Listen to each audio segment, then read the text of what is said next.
Dans un monde où les émotions fortes nous font souvent sentir piégés, il existe une sagesse ancienne qui aide les gens à se libérer de leurs émotions. Nous révélons les secrets profonds du stoïcisme qui peuvent changer votre vie. Bienvenue dans un voyage de découverte de soi et de force intérieure. Marc Aurèle a dit que vous contrôlez votre esprit, pas ce qui se passe dans le monde extérieur. Lorsque vous réalisez cela, vous vous sentirez plus fort. Vous trouverez la force dans un monde où les sentiments peuvent être comme d'énormes vagues. Comment atteindre notre point d'ancrage? Rejoignez-nous dans ce voyage où nous explorons en profondeur 7 leçons stoïciennes inestimables qui vous aideront à contrôler vos émotions et à affronter les tempêtes de la vie avec une force inébranlable. Mais avant de commencer, je veux vraiment que vous regardiez la vidéo jusqu'à la fin, car il y a quelque chose de spécial. Vous devriez vous abonner et activer les notifications si ce n'est pas déjà fait. Ainsi, vous ne manquerez aucune leçon. Commentez Philostoïque pour montrer à YouTube que vous êtes stoïcien. Commençons maintenant. Leçon 1. Voir les problèmes comme des chances de faire quelque chose. Les problèmes petits ou grands, que ce soit dans nos vies ou dans le monde, sont partout autour de nous. Avoir des problèmes est une partie normale de l'être humain, mais pouvons-nous voir ces problèmes non pas comme des problèmes à résoudre, mais comme des chances d'améliorer les choses? Les stoïciens ont une vision forte des temps difficiles. Ils pensent que même si nous ne pouvons pas changer les choses qui nous arrivent, nous pouvons changer notre façon de penser et de réagir à ceux-ci. Avec cette nouvelle façon de voir les choses, les problèmes deviennent des leçons au lieu de simplement des problèmes. Marc Aurèle, philosophe stoïcien, a dit quelque chose qui résume parfaitement cette idée. L'action est accélérée par la chose qui l'arrête. Les obstacles deviennent les voies. En d'autres termes, chaque problème et défi peut nous aider à avancer. Pensez à la façon dont une rivière gère un gros rocher sur son chemin. Si nous choisissons de le voir comme une chance de grandir, la rivière ne s'arrête pas et lutte pour passer le problème. Au contraire, elle utilise son temps et son énergie pour creuser le rocher ou créer un nouveau chemin. Au début, ce rocher était un gros problème. Mais avec le temps et une détermination inébranlable, il devient une partie naturelle de la rivière. Il change complètement le chemin et la forme de la rivière, créant un nouveau modèle qui montre comment la nature est flexible et capable de changer. Cela nous rappelle que lorsque nous faisons face à des problèmes ou des défis dans la vie, nous pouvons aussi utiliser notre propre force et temps pour trouver des moyens de les surmonter. Ils peuvent devenir des opportunités qui changent notre parcours à la fin. De la même manière, les problèmes dans nos vies peuvent changer nos chemins et souvent conduire à des résultats inattendus. Un exemple de cela est lorsqu'une personne perd son emploi. Au départ, cela peut ressembler à une tragédie. Mais cela peut les conduire vers un nouveau chemin de carrière. Cela peut leur donner des chances de s'améliorer, d'apprendre de nouvelles compétences et d'entrer dans de nouveaux lieux. Les personnes qui perdent leur emploi peuvent même utiliser le temps pour en apprendre davantage sur elles-mêmes, démarrer leur propre entreprise et suivre leurs objectifs personnels et passions. Il y a de nombreuses fois où les problèmes et les changements peuvent mener au succès et à des opportunités que nous n'aurions pas pu imaginer. Vous pouvez grandir en tant que personne, en apprendre davantage sur vous-même et avoir des relations plus profondes et significatives à l'avenir, après une rupture. Avoir une attitude stoïcienne aide également à être plus patient.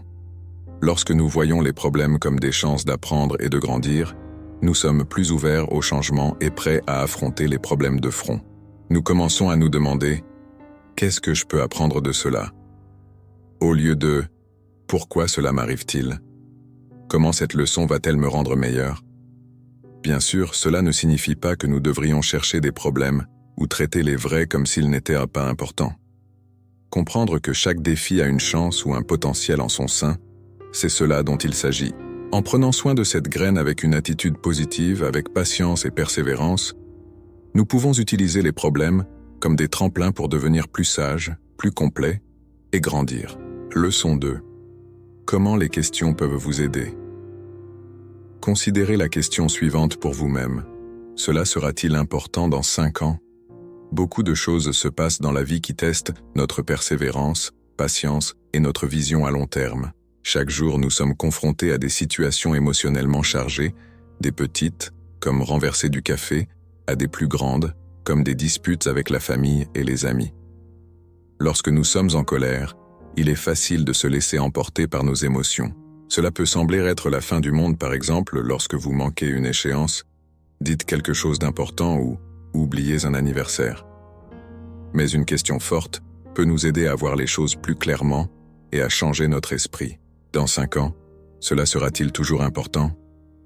Cette question simple mais profonde nous permet de nous projeter dans le futur et de voir ce qui s'est passé dans le présent. Soudain, cette grosse dispute ou cette occasion manquée semble très différente. La plupart des choses dont nous nous inquiétons maintenant n'auront pas beaucoup d'importance dans le grand schéma de nos vies. Pensez aux problèmes et au stress que vous aviez il y a 5 ans. Combien d'entre eux sont encore importants maintenant? Combien ont été éclipsés par de nouveaux souvenirs, expériences et apprentissages? Être conscient de cela peut vous aider et vous libérer. Utiliser cette question comme un point de contrôle régulier nous aide à comprendre ce qui est le plus important pour nous. Cela nous aide à faire la différence entre les problèmes à court terme et les effets à long terme. Par exemple, une journée de travail avec une faible productivité peut sembler très stressante maintenant. Mais nous devons nous rappeler que ce n'est qu'un jour dans une carrière qui dure des décennies. Ce point de vue nous aide non seulement à comprendre l'importance de notre parcours professionnel dans une vision plus large, mais il nous rend également plus patients lorsque les choses tournent mal. Cela nous sert de rappel que nous pouvons nous perdre dans les problèmes et les stress du moment présent. Mais au lieu de rester bloqués sur des problèmes à court terme, nous devrions planifier, changer et avancer avec le temps lorsque nous gardons notre sang-froid et regardons le tableau d'ensemble.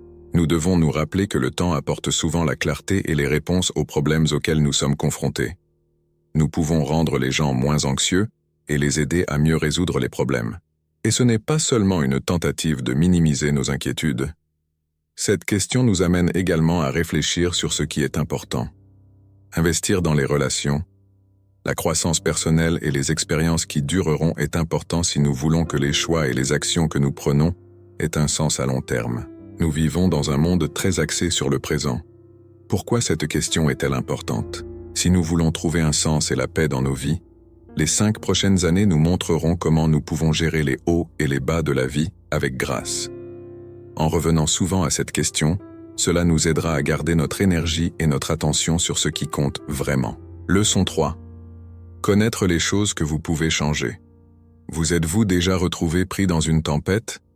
Pas les tempêtes avec pluie et tonnerre, mais les tempêtes de la vie, comme celles qui surgissent à l'improviste, vous déçoivent tout provoquant des changements soudains. Leçon 3. Les personnes qui vivaient dans la Grèce et la Rome antique et qui étaient appelées stoïciens avaient une leçon qui semblait être une bouée de sauvetage dans ces moments difficiles. Les 2 côtés du contrôle. Pensez à ceci. Vous avez tout fait pour vous préparer à un événement en plein air, mais il pleut. Vous ne pouvez pas changer la météo maintenant, mais votre ressenti face à la pluie dépend entièrement de vous. Vous pourriez être triste et en colère, ou vous pourriez trouver un moyen de gérer la situation. Par exemple, vous pourriez déplacer l'événement à l'intérieur ou profiter de la pluie comme d'un changement. Le philosophe stoïcien Épictète, né esclave, est devenu l'un des penseurs les plus importants de son temps. Pour le dire brièvement, nous pouvons changer certaines choses, mais pas d'autres. Cela semble facile, n'est-ce pas? Il y a cependant une profonde sagesse dans cette simplicité qui peut changer nos vies. Nous sommes confrontés à une grande variété de situations chaque jour. Certaines d'entre elles, nous pouvons les changer, comme ce que nous faisons tous les jours, les livres que nous lisons et les personnes avec qui nous passons du temps. Mais beaucoup d'entre elles, nous ne pouvons pas les atteindre. Les événements mondiaux, ce que font les autres. Le temps qui passe. Oui, la météo. C'est là que les choses deviennent intéressantes. Les stoïciens pensaient que notre bonheur ne dépend pas de ce qui se passe dans le monde extérieur, mais de la façon dont nous comprenons et réagissons à cela. Nos sentiments ne sont pas causés par l'événement lui-même, mais par notre façon de penser à cet événement. Pensez à un moment où quelque chose s'est mal passé. Vous n'avez peut-être pas obtenu l'emploi que vous vouliez. Tout semblait mauvais à ce moment-là. Mais après un certain temps, vous avez peut-être réalisé que c'était en fait une bénédiction déguisée. Cela vous a conduit vers une meilleure opportunité de croissance personnelle. Mais comment allons-nous faire cela? Arrêtez-vous et demandez-vous, puis-je faire quelque chose à ce sujet? Si la réponse est oui, Faites quelque chose. Si la réponse est non, c'est une chance de travailler sur la capacité d'accepter et de changer les choses. Nous pouvons nous libérer de la douleur inutile en comprenant et en intériorisant vraiment ce principe. Nous pouvons gérer la vie avec aisance car nous savons que même si nous ne pouvons pas changer le vent, nous pouvons changer nos voiles. La dichotomie du contrôle est une lumière vive dans un monde qui semble souvent désordonné. Elle nous rappelle de mettre notre énergie là où elle compte le plus et de profiter de la paix qui vient avec la connaissance que certaines choses sont hors de notre contrôle. Leçon 4. Réfléchir avant d'agir. Cela peut sembler dépassé de réfléchir dans cet âge numérique où la gratification instantanée est valorisée. Prendre le temps de penser et de faire une pause peut donc être notre grâce salvatrice dans un monde où nous devons agir rapidement. Pensez à combien de fois nous devons faire des choix, grands et petits. Il y a beaucoup d'options, choisir un repas au restaurant ou choisir un chemin de carrière. Mais ce n'est pas seulement la taille de ces choix qui compte. Cela a à voir avec la façon dont nous les abordons. Regardons une situation courante où quelqu'un lit un message qui le rend en colère. Quelqu'un au travail pourrait remettre en question votre travail, ou un ami pourrait faire un commentaire désinvolte. Votre première pensée pourrait être de vous défendre ou de vous énerver. Mais que se passerait-il si, au lieu de plonger directement dans ce tourbillon émotionnel, vous preniez du recul et vous permettiez de vous sentir détaché un instant? En laissant respirer vos sentiments, vous ne cherchez pas à cacher ce que vous ressentez. Vous montrez que vous les comprenez. Il ne s'agit pas d'accepter passivement les choses ou de les éviter lorsque vous réfléchissez. Il s'agit d'être impliqué avec nos sentiments et nos pensées. Cela a à voir avec le fait de poser des questions profondes.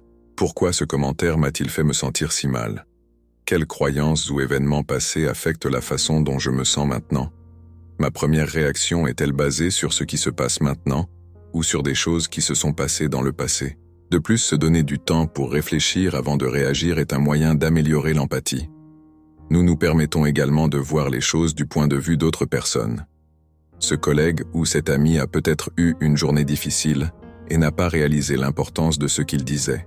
Par la réflexion, nous avons pu comprendre non seulement nous-mêmes, mais aussi les personnes qui nous sont proches. Cette habitude peut être très importante. Combien de malentendus pourrions-nous éviter si nous prenions le temps de réfléchir avant de parler? Combien de ponts pourraient être construits au lieu d'être détruits? Être capable de s'arrêter et de réfléchir est très utile dans les milieux professionnels. Les gens respectent et suivent généralement davantage les leaders qui réfléchissent à leurs choix. On les considère comme réfléchis, calmes et intelligents. La plupart du temps, leurs choix issus d'une réflexion approfondie durent, lorsqu'il semble que tout va trop vite. Prendre le temps de réfléchir est un moyen de se défendre. Un message calme mais fort que nous ne laisserons pas les courants du moment nous emporter. Faire cette promesse signifie que nous prendrons soin de nous. Être heureux et bien traiter les autres. Ce n'est pas seulement une pratique de réfléchir avant d'agir. C'est un mode de vie qui privilégie la profondeur à la largeur, la compréhension à l'impulsivité et des liens durables à de brèves rencontres. C'est un voyage intérieur qui a d'énormes effets sur le monde extérieur, changeant non seulement notre façon de réagir, mais aussi la manière dont nos vies sont construites. Leçon 5. Écrire dans un journal stoïcien. Écrire dans un journal a été respecté dans de nombreuses cultures et à différentes époques. Ce n'est pas seulement un enregistrement de ce qui s'est passé, c'est aussi un moyen de réfléchir à soi-même, de grandir en tant que personne et de clarifier son focus sur la connaissance de soi et l'amélioration de soi. Les philosophes stoïciens ne sont pas étrangers à cette idée. Un journal stoïcien est plus qu'un simple enregistrement de ce qui se passe chaque jour. C'est un lieu de réflexion. Parlez à vous-même et examinez vos sentiments, choix et réponses. C'est là que le monde extérieur et le monde intérieur se rencontrent, et c'est là que les valeurs et les croyances personnelles façonnent notre façon de penser aux événements. Imaginez terminer chaque jour en écrivant non seulement ce qui s'est passé, mais aussi comment vous vous êtes senti à ce sujet et ce qui vous a rendu heureux ou triste pendant la journée. Pourquoi un certain commentaire de quelqu'un vous a-t-il dérangé, ou une petite chose que vous avez faite a rendu quelqu'un heureux? Lorsque vous repensez à cette journée, vous pouvez vous souvenir de beaucoup de choses différentes qui se sont passées. Des petites choses comme voir un vieil ami pendant un court moment, à de grands changements dans votre vie, comme atteindre un grand objectif ou faire face à une situation difficile. Chacun de ces événements a eu un effet différent sur vous et vous a fait ressentir différentes choses à différents moments de la journée. Vous pouvez vous sentir comme si tout allait bien et apprécier les petites choses que vous faites chaque jour. Cela pourrait être lorsque vous terminez une tâche attendue depuis longtemps ou lorsque quelqu'un vous dit à quel point vous êtes bon dans ce que vous faites. Ces types d'événements rendent souvent les gens fiers et heureux. Mais il y a des moments dans la journée où les choses tournent mal ou ne se déroulent pas comme prévu, ce qui peut vous rendre ennuyé ou même stressé. Une dispute avec une autre personne, une erreur au travail ou même un commentaire grossier de quelqu'un d'autre pourrait en être la cause. Ces types de situations peuvent rendre les gens mal à l'aise et malheureux. Lorsque nous examinons les petites choses qui se passent dans notre journée et comment nous réagissons à elles, nous pouvons commencer à voir les schémas dans nos esprits. Cela peut nous aider à déterminer nos forces et nos faiblesses, ce qui nous donne la chance de grandir et d'améliorer notre vie quotidienne. Nous commençons à remarquer les choses qui affectent notre humeur, nous aident à prendre des décisions et façonnent nos habitudes quotidiennes. Marc Aurèle, l'empereur romain et philosophe stoïcien, a écrit son journal stoïcien, maintenant appelé « Méditation », qui n'était pas destiné à être publié. C'était une conversation intime et un lieu pour lui d'enseigner et de se rappeler des principes stoïciens qui l'aideraient à faire face aux difficultés de la vie. Nous pouvons voir un homme aux prises avec ses émotions, réponses, compétences et place dans le monde à travers ses écrits. Pour tirer quelque chose d'un journal stoïcien, vous n'avez pas besoin d'être un empereur. Avec tout le chaos et les informations qui nous parviennent constamment de nos jours, il devient de plus en plus important de prendre le temps de réfléchir à nous-mêmes au milieu du chaos. La réflexion quotidienne et un rituel guidant aident à apporter de la clarté. Cette pratique peut vous aider à atteindre des insights profonds avec le temps. Vous pourriez réaliser que certaines choses vous stressent de toujours, ce qui vous oblige à les gérer ou à changer votre façon de les voir. Certaines pratiques, comme la gratitude ou la pleine conscience, peuvent améliorer votre humeur et vos schémas de pensée. Les modèles qui commencent à apparaître peuvent vous aider à grandir en tant que personne. Un journal stoïcien ne vous apporte pas seulement des insights, mais il vous rend également plus responsable en vous faisant vous regarder chaque jour. Nous sommes responsables de nos actions et de nos choix. Il devient plus difficile d'ignorer les erreurs répétées ou de minimiser les erreurs de jugement. Nous sommes forcés d'apprendre, de changer et de grandir à la place. Pour résumer, tenir un journal stoïcien est comme avoir un ami sage. Nous sommes responsables de nos actions et de nos choix. Il devient plus difficile d'ignorer les erreurs répétées ou de minimiser les erreurs de jugement. Nous sommes forcés d'apprendre, de changer et de grandir à la place. Pour résumer, tenir un journal stoïcien est comme avoir un ami sage, pas critique, toujours prêt à écouter, à réfléchir et à suivre. C'est une promesse de travailler sur soi-même, apprendre à se connaître et vivre une vie en accord avec ses valeurs et principes. Leçon 6. Pratiquer le non-attachement dans un monde qui change tout le temps, comme des montagnes russes émotionnelles. À première vue, l'idée de pratiquer le non-attachement peut ne pas sembler juste, mais regardons ce que cela signifie vraiment et comment cela peut changer votre vie. Pour pratiquer le non-attachement, nous n'avons pas besoin de cacher nos sentiments ou d'arrêter de nous soucier de ce qui se passe autour de nous. Il s'agit de garder une vue équilibrée, un calme au milieu de la tempête. Imaginez pouvoir voir et ressentir tout ce qui se passe sans être trop submergé par tout cela. En d'autres termes, vous pouvez traverser la vie avec un esprit plus clair et moins de stress, sans laisser les changements vous contrôler. Quand avez-vous regardé un film palpitant pour la dernière fois? Il y a eu des moments dans ce film où la tension a fait battre votre cœur rapidement. Il y a eu des moments excitants où vous étiez excité par le déroulement de l'histoire. Il y a eu aussi des moments tristes où vous avez ressenti ce que le personnage ressentait à cause de sa perte ou d'une situation difficile. Si vous pouviez juste remarquer ces sentiments sans les laisser vous envahir, vous seriez capable de voir plus clairement comment chacun façonne votre expérience. Il y a eu aussi des moments tristes où vous avez ressenti ce que le personnage ressentait à cause de sa perte ou d'une situation difficile. Si vous pouviez juste remarquer ces sentiments sans les laisser vous envahir, vous seriez capable de voir plus clairement comment chacun façonne votre expérience. Vous pouvez apprendre à profiter des moments excitants sans trop vous exciter à leur sujet, et vous pouvez également vous améliorer dans la gestion des sentiments difficiles. même si vous êtes intéressé par l'histoire. Vous savez que ce n'est qu'un film. Vous ne vous précipitez pas pour aider le personnage principal ou réconforter les personnages qui pleurent. Vous prêtez attention et ressentez, mais vous ne bougez pas. Au fond, c'est ce que signifie pratiquer le non-attachement, traverser tous les sentiments de la vie et savoir quand rester dans le siège de votre âme sont tous deux importants. Être conscient sans se laisser prendre dans l'histoire. Aujourd'hui, alors que nous sommes constamment inondés d'informations et d'alertes, cette méthode devient une bouée de sauvetage. Des réactions fortes à tout ce que nous entendons peuvent nous épuiser tout le temps. Le non-attachement ajoute une couche physique et une façon d'interagir avec le monde de manière plus équilibrée et durable. Le non-attachement est également très important dans les relations avec les autres. Nous avons tous été dans des situations où les conversations deviennent tendues et où les disputes commencent.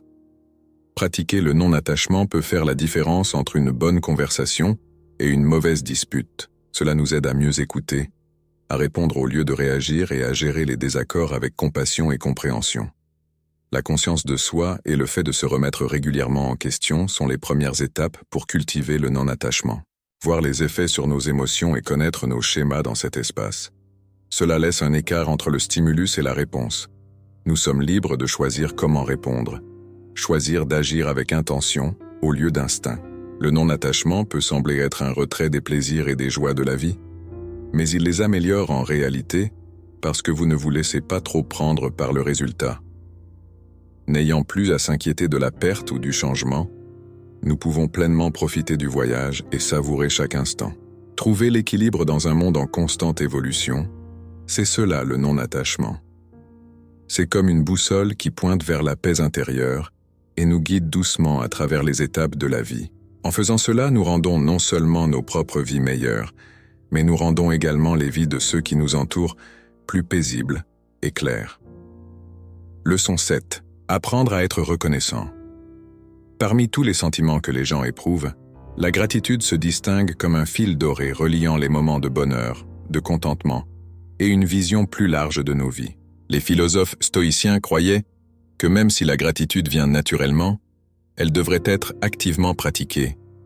Ils suggéraient d'en faire une habitude quotidienne pour rester dans le présent et apprécier les bonnes choses de la vie.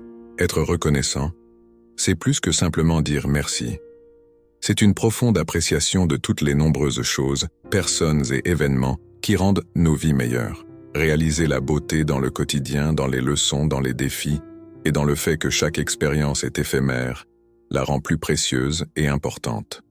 Un philosophe stoïcien nommé Sénèque a dit un jour « Le vrai bonheur est de jouir du présent sans se soucier de l'avenir ». Cela résume bien ce qu'est la gratitude.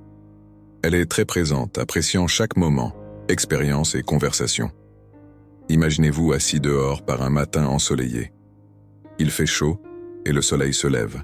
Ses rayons vous enveloppent. Aujourd'hui, c'est un matin froid et la chaleur du soleil est comme un cadeau. Vous vous arrêtez un instant, au lieu de simplement rester assis et de continuer votre journée. Vous posez votre main sur votre poitrine et dites « Merci pour ce moment », la chaleur du soleil par un jour froid. Cela vous rend plus conscient et reconnaissant de votre place dans le monde. Cela montre comment vous pouvez exprimer votre gratitude en remarquant et en appréciant les petites choses de la vie, en prenant un moment pour les remarquer et les apprécier. Vous rendez la vie plus belle et vous vous sentez plus reconnaissant pour les bonnes choses qui s'y passent. Nous rendons cette beauté et ce sens plus grand dans nos vies. Un autre avantage de la pratique de la gratitude est qu'elle vous empêche de vous concentrer sur ce qui manque, comme les besoins non satisfaits ou les futurs inconnus, en ne se concentrant pas sur ce que nous n'avons pas, mais sur ce que nous avons. Nous rendons les gens plus heureux, moins envieux ou en colère et globalement mieux lotis. Vous vous demandez peut-être comment mettre cela en pratique. Cela peut être aussi simple qu'écrire 3 choses pour lesquelles vous êtes reconnaissant chaque matin ou chaque soir. Avec le temps, cela peut changer votre façon de voir les choses, vous rendant plus ouvert aux bénédictions de la vie et plus fort lorsque les choses tournent mal. Exprimer de la gratitude pour les actes de gentillesse, de soutien ou d'amour reçus des autres renforce également les relations. Dans un monde où l'acquisition de toujours plus de tout, des choses au désir devient de plus en plus importante, nous renforçons les relations, encourageons le respect mutuel et créons une boucle positive d'amour et de bienveillance. Être reconnaissant est un excellent moyen de se rappeler à quel point nos vies sont bonnes. Dans ce message, on nous demande de profiter du moment présent, d'accepter la vie complètement et de parcourir la vie avec un cœur rempli de gratitude. Chaque soir, lorsque le soleil se couche derrière l'horizon, nous laissons derrière nous les échos de la sagesse ancienne dans un monde plein de problèmes aujourd'hui.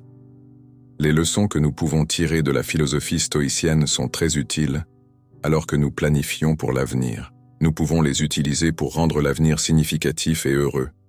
Nous avons hâte de lire vos commentaires, vos idées et histoires sur la façon dont vous utilisez ces leçons dans votre vie quotidienne. Veuillez écrire vos idées et réflexions dans l'espace ci-dessous sur ce voyage pour nous retrouver. Nous pouvons partager et apprendre les uns des autres. Nous vous remercions beaucoup de nous avoir rejoints. Nous espérons que cette vidéo vous a appris quelque chose d'utile et vous a donné envie de continuer à apprendre sur votre chemin. Ne cessez pas d'apprendre de nouvelles choses. Gardez les pieds sur terre et votre curiosité vivante. Restez stoïque.